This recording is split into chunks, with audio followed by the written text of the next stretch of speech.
Welcome, Mike. Every Monday, we recap the entire fantasy football slate that just happened on the day before this, the Lord's Day, God's Day, Sunday, anti-Chick-fil-A Day. Unfortunately, we're going game by game, looking at everything that happened in fantasy football, in the NFL, betting, parlays, everything good and bad. All the shittiness that happened in fantasy football, which is just the majority of everything that happens in fantasy football. Hate the sport. Couldn't hate it more if I tried. But we're here. And what else is here is this shit right here. Justin Herbert at 0.5 passing yards. This is what we call a free square on PrizePicks. If you're not on PrizePicks yet, there's literally no bigger incentive than this right here, okay? 0.5 passing yards for this upcoming Sunday, all right? He doesn't play tonight. He doesn't play Thursday night, but he plays Sunday. So there's a free square. So if you want to take another square with it for the Monday night game, all right, here you go. You just locked in one of your two slots. All he's got to do is complete one fucking pass. Actually, probably like 3 Austin Eckler passes because those are all behind the line of scrimmage. However, free money. Free fucking money right here, Justin Herbert. If you're new to PrizePicks, 1, this should get you on. 2, use promo code BDGE if it's your first time depositing. $10 will turn into 20, 40 to 80, et cetera, up to $100 because they match your deposit when you use promo code BDGE. As you can see, all the gold states are states that you can play PrizePicks in. All the black states are states in which you will be able to eventually. They're working on it. Legal system's trying to hold them down, just like they're trying to hold me down, all right? Motherfucking tax man trying to hold me down. How we doing? What up, Mikey baby? Papa? Ambiguity, yeah. Bet your money. Fuck yeah. You know. Carl knows. Ain't no fun unless you're losing all your money. Let's go game by game. Let's get it on and popping. Share screen. Let's go screen 1. Game by game. So, I don't know why this is the last game queued up, but we'll start with Sunday Night Football, and then we'll work our way bike up to the top. The Colts this was one of the biggest mismatches of the year, just the Colts offense and the Colts offensive line versus Dallas's defense and their pass rush and their secondary. They had no hope going into this game. It was never close. It was never going to be close. I know the score might make it seem like it was close, but it was only a matter of time before Dallas ran away from this because Matt Ryan has no time under pressure, and even if he did, his arm is a piece of fucking angel hair at this point. Right now, I mean, they play the Vikings next week, so like you can obviously start Jonathan Taylor. Matt Ryan's unstartable. There were some rumors spreading around today. You know, we'll talk about Jimmy G and San Fran when we get there about possible quarterback situations, but you know, we'll see if something happens with Matty Ice here. Alec Pierce finally had a good game. Listen, everybody on Indy is unstartable against good defenses. I think you could still start Michael Pittman like next week against the Vikings. I'm gonna be okay playing him. I'm not going to be playing Pierce. I'm not going to be playing Paris Campbell, but it's brutal out there. On the Dallas side of things are the opposite of brutal. Dak looked great in what he needed to do. Tony Pollard and Zeke. I was very high on Tony Pollard going into this week, and I will be every single week going forward. It's a very clear split here. Zeke takes the short yardage. Zeke takes the carries that wear down the defense. Zeke takes the carries that are on the goal line. But Tony Pollard don't fucking need him to score. Obviously, as you could see here, 12 for 91, 2 touchdowns on the ground. Also caught 2 of his 3 targets for 15 yards. Both of them just really, really, really involved. They want their running backs involved when they don't need to throw the ball. Keep starting Tony Pollard as a very high-end RB2. Zeke is probably closer to mid-low RB2, but you could obviously play both of them. Going forward, CeeDee Lamb kept doing his thing. Michael Gallup scored twice, but he did tie CeeDee Lamb for the team lead in targets with 7 of them.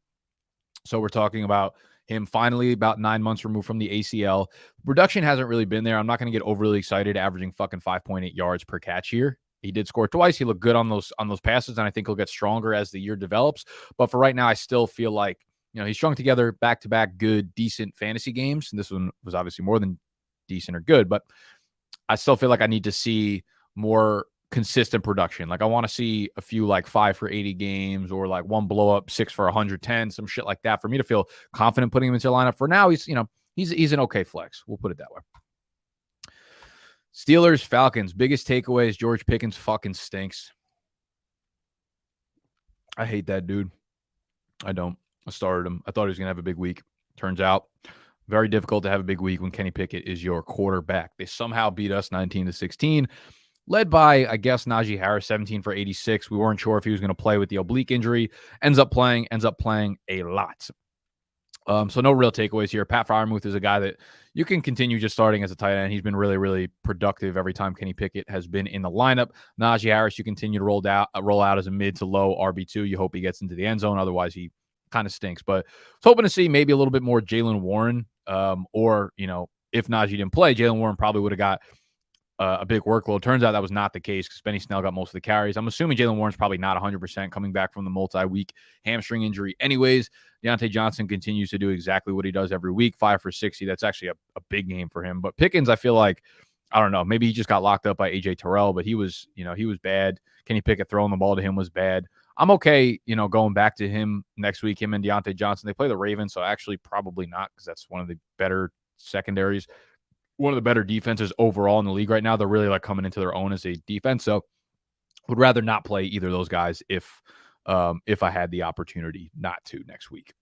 On the Falcons side of things, I realized I just ran past it. Drake London, big game. Tyler Algier and Cordell Patterson continue to literally put up the same exact stat lines as each other and as every other week that they play. It's crazy. It's just 10 for 60, 11 for 50 every single week. You hope one of them gets into the end zone. Cordell Patterson did have a touchdown called Bike in this one, but, more often than not, they're giving you this floor. That's okay. It's 6-7 fantasy points, and you hope they get into the end zone, but both of them are – I like Cordell Patterson coming off of last week. I thought we were going to get a little more juice. I thought we were going to get some more work in the passing game because Kyle Pitts is out, right, and he had a season high in targets. He had 5 targets last week, so I'm all right. Maybe he's picking up some of the slack here. That shit was a lie. All right.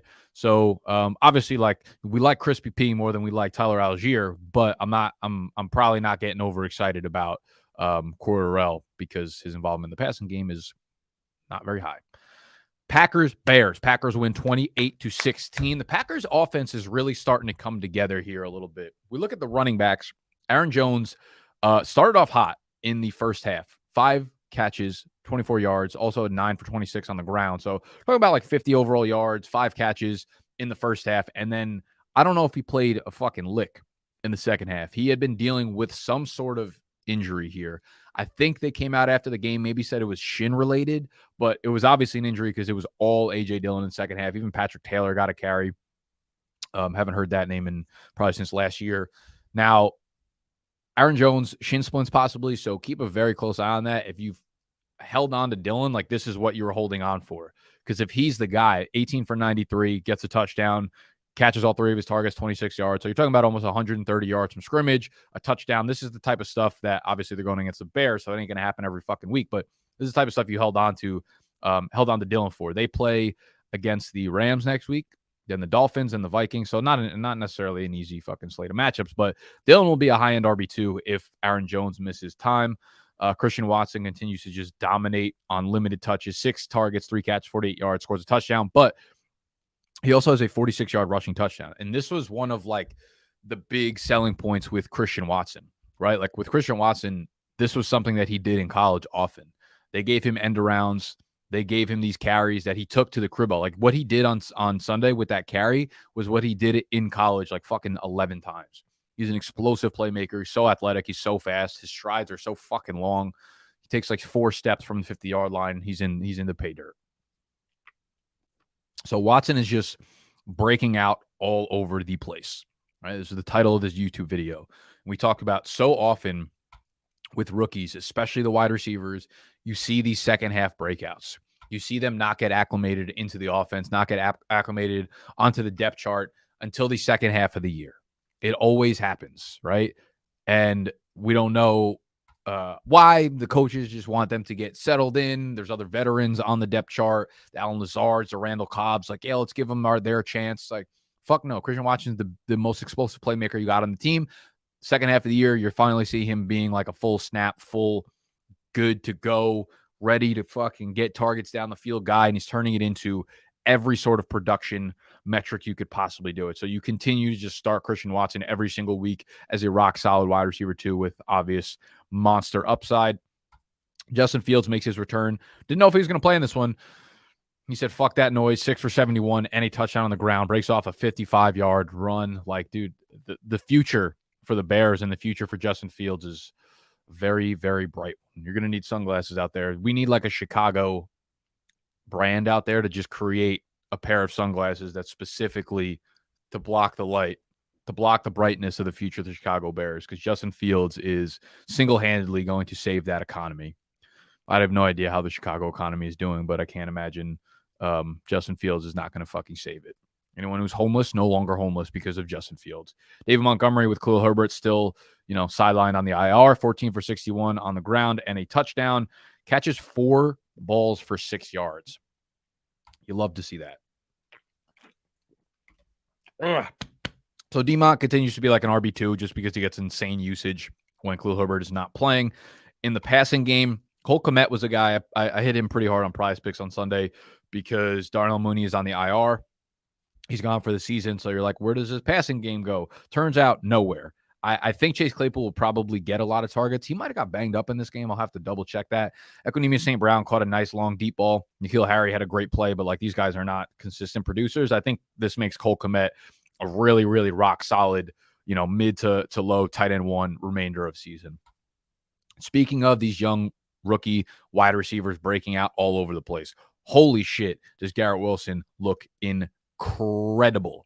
He is now the highest price rookie on Mojo, $15.39 share price, and you could argue that's not high enough because you have other wide receivers at $16, $17, $19, fucking $22, $24. I don't know if there's a brighter future in the NFL than for this dude, Garrett Wilson. He is spry. He separates from every cornerback that gets thrown his way. He is shifty. He can play after the catch. 8 for 162 on 15 targets in this one. This guy has put up, we just needed Mikey White. We needed our savior for the big fucking apple. That is showbiz, baby. Mikey White was built for showbiz. Another 369 yards. They let him sling it 57 times. He wasn't great. He threw 2 picks. He didn't throw a touchdown, but he's completely unlocked Garrett Wilson. And as far as I'm concerned, Garrett Wilson is a top 15 fantasy wide receiver. I think I had him at wide receiver 16 in my rankings this week. Top 15 might be underselling it. It might be undershooting it. Let's look at their schedule for the rest of the season. But again, this is one of those guys where Wilson was barely playing the first half of the year. They play, they're at the Bills, but then they get the Lions, the Jaguars, the Seahawks, and the Dolphins. What a slate of games to finish off the season. I'm excited to see Mikey White play against Buffalo, at Buffalo. Let's see what he's really got. See what he can really bring to thy Thanksgiving table. Yeah, Wilson, absolute animal. There was a little bit of excitement about Elijah Moore. Turns out the participation and the snaps and the routes run last week by Corey Davis were the right metrics to be looking at because he had 10 targets, 5 catches, 85 yards. Again, a lot of these target totals were a little bit inflated because he threw the ball 57 times. Not something that we should count on going forward, but you could see how the target totals were dispersed. And it was Wilson, it was Davis. So he's the 2 here. The other takeaway is that backfield with Michael Carter out for this one. He might be back next week, but I really feel like Zonovan Knight has kind of earned that early down role. 15 carries for 90 yards. It's back-to-back big performances on the ground where he's really efficient. He's making guys miss. He's, churning out yards after contact. He also caught all 5 of his targets for 28 yards. So Zonovan Knight is, I think, earned a big chunk of this backfield. James Robinson was active, but was terrible as per usual. But Zonovan Knight, I think, is like a low-end RB2 going forward. Week in and week out because he seems like he's probably the guy there. Ty Johnson was involved in the passing game, 7 targets, 6 catches, 38 yards. So still a little bit of a committee here, but Zonovan Knight had all of the goal line carries. I believe he had all 4 of the goal line carries that the Jets had. So it was Zonovan Knight in a lot of the valuable formats. Minnesota side of things, nothing really to take away here, honestly. Literally nothing at all. Justin Jefferson is Dalvin Cook. That's it. Jaguars, Lions. First game back for Travis Etienne. Or actually, not first game back. Sorry, he got injured last week with a foot injury. We didn't know if he was going to miss this week. Turns out, didn't matter. He was fine. First play of the game, 13-yard run, lost a fumble. Other than that, he looked fine, though. He was back to his old self. The Lions just absolutely stomped this team out. Zay Jones, really disappointing game. He had a ton of drops in this one. Otherwise, could have had a big game. But Christian Kirk did his thing. No other takeaways. Trevor Lawrence got hurt for a second. It looked like he got snapped. You ever seen that that meme or that like Twitter or TikTok video where that chick tries to like try on high heels and the heel of the high heel snaps and like her whole body just gets contorted like Gumby. That's what happened to Trevor Lawrence, but he comes out the second half, misses like a few plays, and then he's back on the field. So thought he was hurt, thought he was dead. Turns out he's not dead. Was dead may never die. Trevor Lawrence, good to go. But the Lions, man, the Lions are fucking for real. They're just a scrappy team that you do not want to play against. Jared Goff, 340 and 2 touchdowns through the air. Biggest takeaway here for me, one, DJ Chark, bike. I actually think DJ Chark is kind of like the Darius Slayton of Detroit, okay? Because he gets a lot of deep targets. He was like second or third in the league in air yards before he got hurt earlier on in the year. But there is some other factors at play here. DeAndre Swift finally gets his workload back. All right. So this was the sign we were looking for to tell us that he's actually healthy again. 14 for 62 in a tug, leads the backfield with carries. Him and Jamal combined for 25. Justin Jackson had 1. So it's their backfield again. DeAndre Swift looked like the best running back there, looked like the most explosive one. But most importantly, 6 targets, 4 catches, 49 yards through the air. So he seems like he's pretty much back to his old self. So I think we can pretty confidently start DeAndre Swift going forward as, I'll say a low-end RB2 because Jamal Williams still obviously the goal line back, scores his 6 millionth touchdown of the year. Amon-Ra St. Brown, GOAT. Jameson Williams played his first game. This is kind of what I had been alluding to in the live stream on Friday. Someone asked if I was excited about Jameson Williams, and I am as a player, explosive, he's fun, field stretcher, whatever. But as it relates to right now, as it relates to this season, he's been gone for so long, hasn't played in the NFL, needs to get up to game speed, needs to make sure he's 100% healthy. It's going to take weeks before he's getting anywhere near a full snap range, right? Like I want to look at how many snaps he actually did get. It's on lineups.com, by the way. They have all free snap counts, percentages by team. You check this out at any points.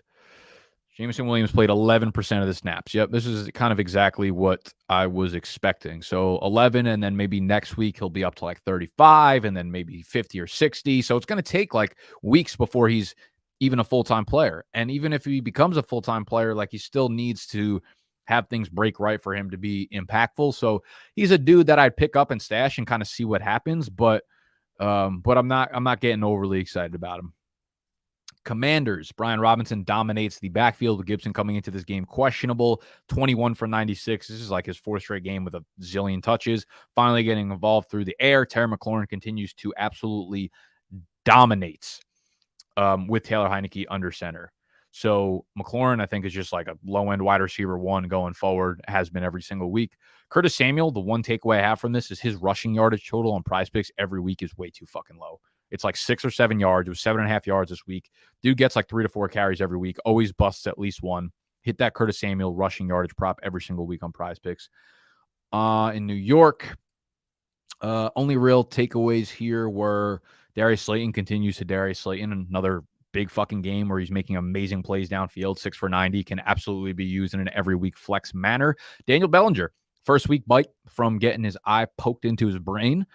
5 for 24, so nothing like big time, but good to see him back on the field. He was producing like a legit startable tight end in fantasy football. So I think Bellinger is absolutely a dude that you can pick up and possibly use going forward. If you're in a tight end premium league, you need an extra flex play. I think he is someone, because there are so many injuries on this team.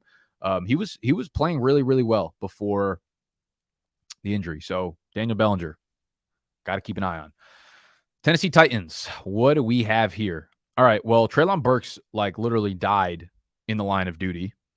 He had 1 catch, 1 target, 25-yard touchdown catch. He was basically playing Frogger. He's another one that could fit into the title of this video, man. These young wide receivers just going crazy all over the fucking place. Second half of the year, Treylon Burks break the fuck out. He was playing Frogger. He went into the middle of a highway and just got destroyed. He caught like a beautiful post route in the middle of the end zone and just got clobbered and then missed the rest of the game. So I'm not even sure what the injury status is, but like Treylon Don, what a fucking play.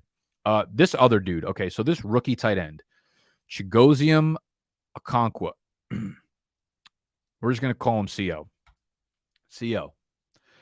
This kid, I specifically remember. So we one of the products that we make here at BDG is a rookie draft guide. For those y'all that are in dynasty leagues, we go really deep into all the rookie prospects that are relevant for fantasy. And typically towards the end, like I start as soon as the NFL season is done, I get into these rookies, quarterbacks, wide receivers, running backs, tight ends, right? And there's like probably like 20, 25 running backs, 30 receivers, whatever it is, right? And this dude was like the 8th tight end on the list. And I specifically remember him because the rep that we work with at PrizePicks went to Maryland. And I'm watching this dude play Okonkwo, and I'm like, wow, he is so fucking raw. He's so athletic, but he's so raw. It feels like he was, you know how like they always say like, oh, there's this tight end played basketball or whatever. It feels like he literally just got out of the basketball gym and then they put him on a football field at Maryland. Like he did not look like a good football player, but he looked like an incredible playmaker. And we're seeing that development come to fruition. He is an athlete turned tight end, which are what a lot of the best tight ends in the NFL do. He has taken over. He has made a play of 30 or more yards in 4 straight weeks. In 4 straight weeks. His stock continues to go up, and you are buying him at the absolute bottom right now. If you're in New Jersey, you can go play on Mojo. You can go buy your favorite players right now and buy their shares on the app. You can download the app anywhere. So if you just want to fuck around and look at the prices and look at the fluctuations of players, it will be legal in your state in the coming, months and years as the legal ramifications start to, come down a little bit. So I go check out the app on Mojo if I were you guys. You can go download it, link in the description. But he is someone who will continue to be on the rise for a very long time. They are in dire need, in desperate need of playmakers in this offense because nobody outside of Treylon Burks is it.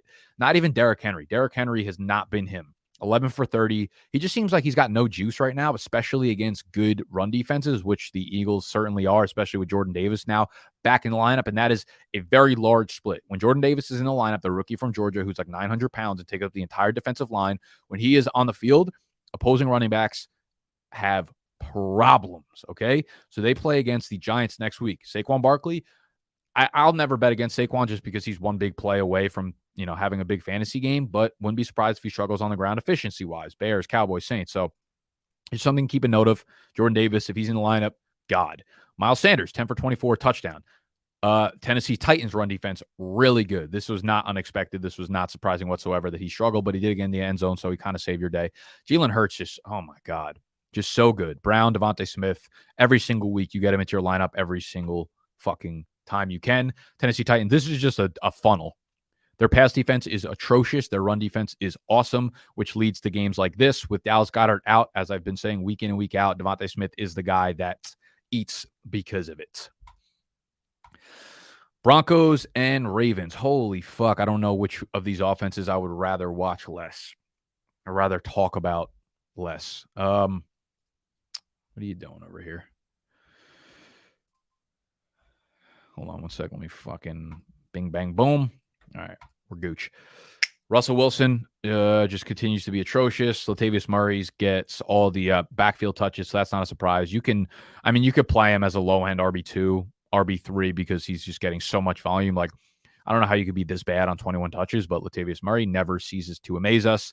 Other big news, Courtland Sutton left this game with a hamstring injury. It was also the first game back for Jerry Jeudy, and he looked good enough, 4 for 65. So if Courtland Sutton misses time, which I do expect him to, 2 or 3 weeks, if Jerry Jeudy was dropped in your league or something, Jerry Jeudy was dropped in your league, he becomes a really, really easy priority pickup right now because he kind of takes the place of Courtland Sutton, where I feel like Jeudy will probably step right into, 8, 9, 10, 11 targets, which is what Sutton was seeing when Jeudy has been out. Greg Dulcich, also big game. Best game of his NFL career so far. 8 targets, 6 catches, 85 yards. Another tight end that you should definitely be targeting on the wire if he's available because Courtland Sutton is out. On the flip side, Lamar Jackson. Now, Lamar Jackson left the game, obviously, with a knee injury. So anyone that had Lamar Jackson in their starting lineup, RIP. Especially to those of y'all that are in the bash, you're probably in the bottom 50. It looks like, I don't know if we have any actual new word, but from what I heard, what I've researched this morning, hey, Animal, looking good, buddy. Trevor Lawrence to undergo foot. MRI. Just a mild knee sprain. I believe it's a PCL. There you go. Yeah, video suggests PCL. So PCL can mean anything from day to day to week. We've seen a couple guys deal with it this year. Dalton Schultz, for instance, missed a few weeks with it. I believe Ezekiel Elliott also had a PCL sprain. So he could play with it. They might need to rest him for a couple of weeks. We will have to keep a close eye on that. Tyler Huntley filled in for him and looked, he looked bad, but he's a fantasy guy. So 10 for 41 and a touchdown on the ground is what's going to get it done. He's going to struggle because their weapons group is so poor. They have such a bad group of weapons right now. Their offensive line is not good. When they play against the defense like the Denver Broncos, they're going to struggle. So Huntley, of course, if you're in a super flex league and Lamar Jackson misses time, he's a guy that you want into your lineup because he's going to get it done on the ground. The backfield split was ugly. Kenyon Drake, it was all Gus Edwards in the first quarter, first half, and then Kenyon Drake basically took over the backfield for the second half. So again, this is just continuous carousel here where we never really know who to actually fucking start. At wide receiver, I think Demarcus Robinson is playable. He's been playable, and he's the only playable guy out here besides Mark Andrews. Browns versus Texans. Man. Where do we even start here?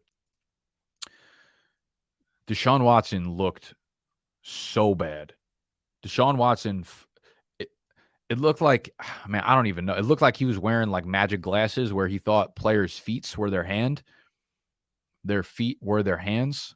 I don't know how to say that correctly. Every single throw was just in the dirt. It was so, it looked like a dude who hasn't played football in 2 years. It looked like that. And this is not surprising. I made a YouTube video or YouTube short, whatever, last week saying like Watson's a really tough start this week, given just how much football he hasn't played in such a long time. Like you got to get back up to game speed, man. So better days ahead for him. If you have him on your fantasy team, the Bengals are a tough defense, especially on the road. I don't know if it gets any easier, actually, for Deshaun, man. Bengals are a really tough defense on the road. The Ravens have, like I said, been really, really good. The Saints are, not as good as they've been in the previous years, but they're still not a pushover defense. And the Washington defense has really shaped up over the last month or so. So, it's going to be tough. Nick Chubb, really disappointing game, 17 for 80. Thought this was going to be the game that he kind of run away with. But the Browns special teams and defense scored, I think, 3 touchdowns in this one. So they never really had a chance. Denzel Ward had a touchdown. Tony Fields had a touchdown. Donovan Peoples-Jones had a return touchdown. So they got it done through special teams. Otherwise, just pathetic performance from the Browns. The one takeaway, though, that you don't really see on the box score unless you dive in a little deeper is Cooper with 9 targets. Deshaun Watson only had 22 attempts. I don't have the math off the top of my head, but 9 for 22, 9 targets on 22 attempts is like a 40 to 45% target share. So if we were worried about Cooper and how this chemistry would work out, it seems like Cooper is going to be a wide receiver 1 going forward as long as Watson can get his sheesh together. On the flip side, everybody on the Texans stinks. Nico Collins is, again, we've talked about him week over week over week. 10 targets in this one when Brandon Cook's out. So I think Nico Collins is a very, very legitimate flex play basically every week going forward. 3 for 35 and a touchdown on 10 targets. He continues to get double-digit targets every week. 10 targets on 39 attempts, so that's like a 26, 27% target share. We continue to see that weekly. Seahawks, Rams, man, Geno. What a fun player to watch this year. Biggest takeaway, I guess, is Kenneth Walker gets hurt in this one. I don't think we have anything definitive. Pete Carroll comes out and just uses adjectives to describe his foot and ankle that like you've never heard before. I feel like he does it just to fuck with us. He's got a jammed foot. He's got a jammed ankle. Like, what are you talking about? Is it sprained? Is it a low ankle sprain? Is it a high ankle sprain? But he did not return after spraining it. And they split up duties in the backfield between DJ Dallas and Tony Jones. So I do expect it to be some sort of a committee. I do think DJ Dallas, despite being out-targeted 4-1, could probably take some pass-catching work if Walker misses time. DJ Dallas was a wide receiver converted to running back in college, University of Miami. But, more of the same here. Geno goes off 367, 3 touchdowns. Lockett and Metcalf go crazy. So, yeah, you're starting them every week. On the flip side, the Rams are a mess. They have everybody basically in the hospital right now. They all stink. The only takeaway really here is Cam Akers becomes the guy. So we thought it was going to be Kyron Williams, right? Kyron Williams. week after week, getting 10, 12, 14, 15 touches. We're like, okay, we're kind of excited. He's a good pass catcher. They're giving him some run on the ground. And they said, nope, not this fucking time. Cam Akers, 17 carries, 60 yards, and 2 touchdowns. Again, a really, really bad yards per carry performance, but he does get into the end zone twice. So is it just Cam Akers season going forward? I don't know. I don't know what to tell you, but I think this chart should just let you know the risk involved with the LA running backs. You just never know what you're going to get on a weekly basis. This is not going to be a good team. This is not going to be a good offense as long as Matt Stafford's out, which I kind of just expect that to be for the rest of the season.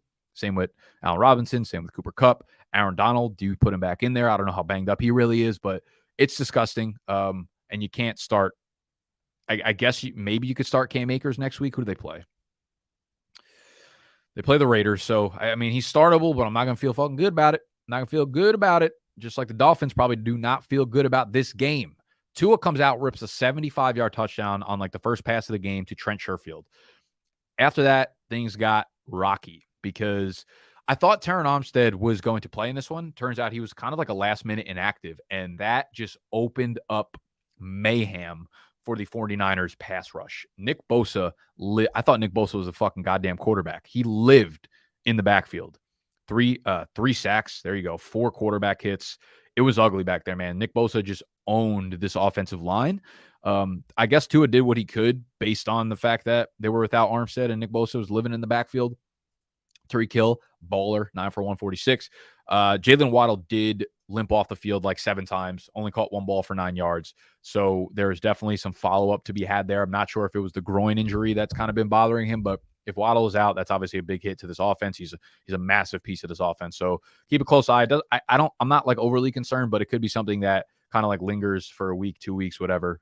So we'll have to wait on injury reports. The other weird thing here was Jeff Wilson, after playing so well, just got relegated to bitch mode here. Raheem Mostert, 7 for 30 on the ground. Jeff Wilson had a single carry. I don't know if that had to do with the injury that he was questionable with leaving last week's game that had him a little banged up this week. I don't know what to tell you here. Tua did miss Jeff Wilson on like a wheel route that would have been a pretty easy walk-in 50-yard touchdown. I necessarily don't know if he even really like missed. He did kind of miss him, but Jeff Wilson probably could have made the play. I think an upper tier like Christian McCaffrey on the flip side would have made the play. But regardless, if Tua threw him a little bit of a better ball, we're looking at another 50 yards and a touchdown. And Jeff Wilson has a big fantasy, or at least a relatively big fantasy day with that catch. But another thing to keep a very close eye on is this backfield share. It gives me a lot less confidence going forward in Jeffrey Wilstein. Now, San Francisco somehow escapes with a victory here, a big victory too. Jimmy G breaks his foot, out for the remainder of the season. Trey Lance is already out because of the ACL tear. Now, Trey Lance, I think, supposedly can come back in like January. So maybe we see some Trey Lizzie in the playoffs. I've heard reports of multiple things here for the 49ers quarterback position. Now, one is substantiated because it already happened. So Baker Mayfield was cut from the Panthers. Is there any chance that they look at Baker Mayfield? I don't know. Would he be an upgrade to Brock Purdy? Probably not, because he'd have to learn the offense. And I just don't like, what the fuck is Baker Mayfield at this point? 2, there were some rumblings. This might just be completely fake news that Matt Ryan could ask for a release from Indy and go sign with the 49ers. That feels like a lot of diva shit. And that feels like Matt Ryan feels like he's above that kind of shit. But it would make sense, him rekindling with Kyle Shanahan, because you remember that was the year they played together in Atlanta when he was the OC, and Matt Ryan has MVP season, and he's a veteran, and he would probably be able to put up kind of similar numbers to Jimmy G, maybe a little bit less than that because he looked fucking terrible last night, but that's what happens when you play against the Dallas pass rush and your offensive line stinks. Christian McCaffrey, not limited, turns out. 17 for 66 on the ground. Biggest takeaway here, though, 10 targets, 8 catches, 80 yards, and a touchdown. Same thing with Deebo Samuel. What I think we're probably going to see is a shift from Brock Purdy, where the targets were going with Jimmy G, which was, intermediate, Brandon Ayuk, a lot of George Kittle, to these by the line of scrimmage. Kind of similar to last year what Jimmy G was, where everything was within 5 yards of the line of scrimmage, around the line of scrimmage, screen passes, short slants. Like, this is where Christian McCaffrey and Deebo Samuel will eat. This is where they will succeed. And I think it's going to be the Christian McCaffrey show going forward for this Niners offense. So high-end RB1. Debo's like a low-end wide receiver 2. I think Brandon Ayuk's probably a high-end wide receiver 3. And Kittle's just kind of falling off a cliff, honestly. Yeah, he'll have a big game every once in a while, but don't feel great about it. Chiefs, Bengals. This is a fun game to watch. Two good fucking football teams just playing good football. Kansas City, Mahomes and Kelsey just paired up to have one of their worst statistical games of the year. It happens. Isaiah Pacheco, very involved on the ground, of course, 14 for 66 and a touchdown. He just kind of has the same fucking stat line every week right now with Clyde Edwards-Helaire on the IR. Jerick McKinnon got kind of uncomfortably involved, though. Like, he was taking some goal line work. He was getting a lot of work for what I was hoping we'd see from Isaiah Pacheco. Like, Pacheco, low-key, if he got the work that McKinnon had, could be like a high-end RB1, but it's just not the way that they're going to play this game. So it'll continue to be a committee between McKinnon and Pacheco. Juju Smith-Schuster finally got back to playing full snaps, but he went back to playing full Juju Smith-Schuster. So anyone who's overly excited about him, you can, calm the fuck down. No other real takeaways on that side. It's just always a game of whack-a-mole. Who's going to have big games for the Chiefs? Wide receiver position, and the fact that Mahomes didn't have a big game meant no one had a big game. Flip side, good first game back for Jamar Chase. If you owned him and you had him sit in your IR slot and you finally started him again, there you go. 8 targets, 7 catches, 97 yards. Big first game back, only bigger games coming.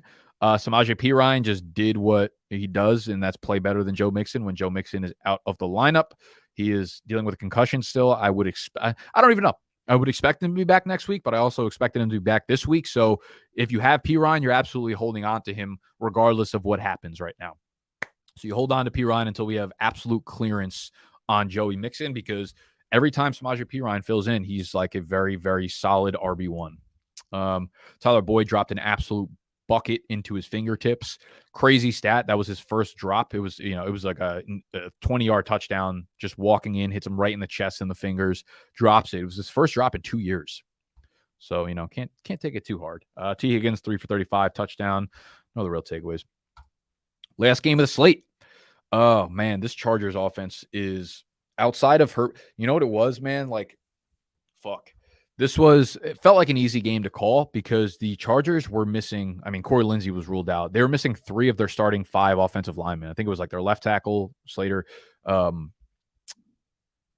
Lindsley. Like, they're missing their entire offensive line, and it showed. Like, Herbert was under pressure on every single drop back, man. So their line is in shambles, which is continue to lead to Austin Eckler being a fucking mess on the ground. You had a couple big games like Eckler 5 for 67 through the air. Actually, everyone had a very similar game, honestly. Keenan Allen had just an absolutely beautiful touchdown. Herbert under pressure, rolled out to the right, hit him on a fucking rope. Absolute seed piece to Keenan Allen in the back right of the end zone. Beautiful play. Like, that was pristine Justin Herbert. If this dude has time behind the line of scrimmage, man, God, I pray that their offensive line can stay healthy next year. But Keenan Allen continues to be a high-end wide receiver 1. Now that Mike Williams has been out. He might be back next week, but I'm not putting a lot of stock into Mike Williams' first game back from a high ankle sprain, because if you did that last time, guess what? You got fucked. Gerald Everett, good game, but yeah, no other real takeaways here. On the flip side, Derek Carr continues to play pretty well. Josh Jacobs continues to play at an all-world fucking level, and Devontae Adams is just the GOAT. Are we underrating Devontae Adams? Is he like low-key the GOAT? Is Devontae Adams the GOAT? Come on now. Like, who's a better wide receiver than him right now? Like how my FF today goes right to Cordell Patterson. Devontae Adams, wide receiver 1. Diggs is right behind him. Tyreek Hill, Jefferson. Yeah. Fuck. There's so many good wide receivers in the NFL right now, man. A.J. Brown. Who do you think? All right. Everyone's put in a similar situation. Everyone's everyone's tied to Josh Allen, or everyone's doesn't fucking matter who they're tied to. Everyone's tied to the same QB. Who of these 5 dudes is walking away with the best season? Adams, Diggs, Tyreek, Jefferson, AJ Brown. Just raw ass talent. I feel like it has to be Adams. Part of me wants to say Justin Jefferson, because he might just be the most pure route runner, but I feel like Adams, all around game, playmaking ability, ability to win just everywhere at any time. Doesn't matter what fucking hand the ball goes to, what fingertip it goes to, he's bringing it in.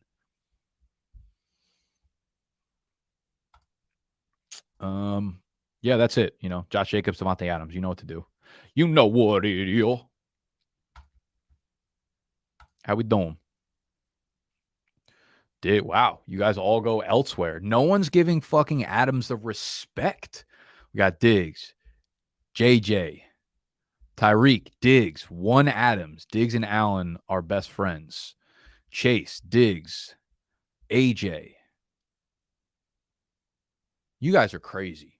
Now we got one Devontae Adams guy. Y'all even watch football? There we go.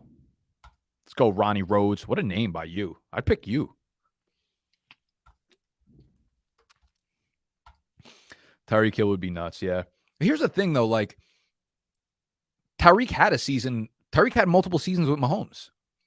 Mahomes' peak is what you're getting with Tyreek peak. And we're seeing Devontae Adams top Tyreek Hill's best years with Mahomes with Derek fucking Carr. Okay?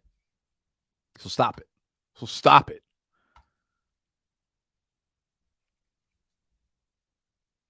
is what I'm saying, dog. This is what I'm saying. Scary Terry, I'd love to see that motherfucker in a Bills uniform.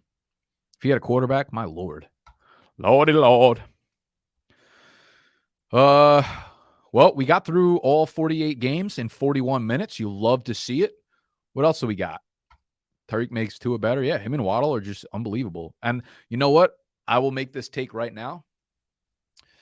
All offseason, you're going to hear it here in week 13, and then you're going to hear it 50,000 times over the next 8 months.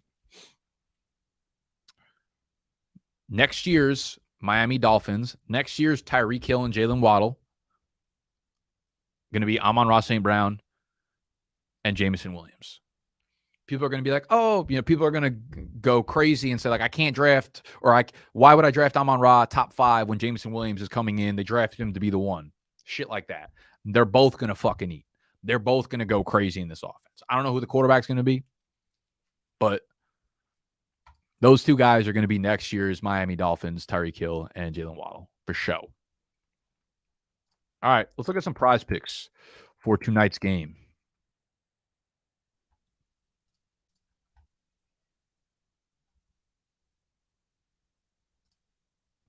Yep.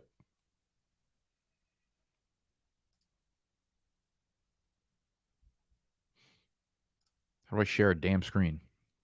There we go. All right. Well, as I mentioned at the top of the draft, or at the top of the video, I don't know why I fucking said draft. They have an absolute free square on PrizePicks right now. 0.5 passing yards for Herbert next Sunday. So this is obviously, if you're going to do it with a player tonight, a square tonight, then you'll have to wait until next Sunday to Lions have a top 3 pick. Easy. That's right. I forgot. I was going to say their record is too good to be like top 5 pick, but they have the they have the Rams first pick, and they're bad. Yeah, true. Herbert, passing yards. Who else we got tonight? Taysom Hill, 0.5 passing yards. Interesting. I feel like he's going to get a goal line score. Tom Brady, rushing yards, negative 0.5. So you're basically betting the money line on the Bucs right now. Does he kneel the ball 2 or 3 times? I think he'll sneak it. You know what? Fuck it. We're going to take the over. We're gonna wait to use the Herbert one. We're gonna take the more on Tom Brady. There's a few outs there, right? There's a goal line sneak. There's just a regular sneak. There's the Saints winning the game, or the Saints winning the game. The Saints having the possession when the clock runs out. There's a lot of ways that this could turn out. We're gonna go over negative 0.5 rushing yards. Fuck it. Shot White, Taysom Hill.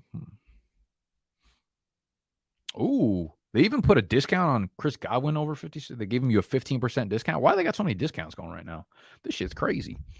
Mike Evans, I kind of want to bet against Mike Evans just because he gets sunned by Marshawn Lattimore. Like he really is like an alpha until another alpha steps up to him, and then he becomes the beta. Like, and they get in his head so easily. They're probably just like, you're a beta, and then you should start swinging. Like, that's all that needs to be said to him. He throws a little bitch fit every time someone like plays better than him. And every time it's Marshawn Lattimore, that's what happens. So I kind of want to take the under, but because that narrative is so easy and so strong, I feel like he'll just go crazy tonight, which I need. I need 18 half PPR points between Olave and Evans to beat one chains in the E-Town get down. It's insane. I had a lock. The victory was locked up. The victory was absolutely locked up for me against one chains. And then he had the Dallas Cowboys defense. So in the fourth quarter of last night's game, he got like 13 points from them. So now I need 18. It's fucking so stupid. Receptions. That's all right. Let's see. I kind of like the under here. I think he'll get 3 catches. Fuck him.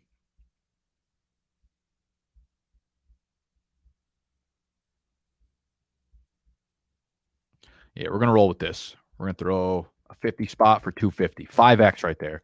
Brady over negative 0.5 rushing yards. Godwin over 56.5 receiving. And Jarvis Landry less than 3.5 receptions. You can only do a max of 20 on the promotion. See it. You run it. 2,400.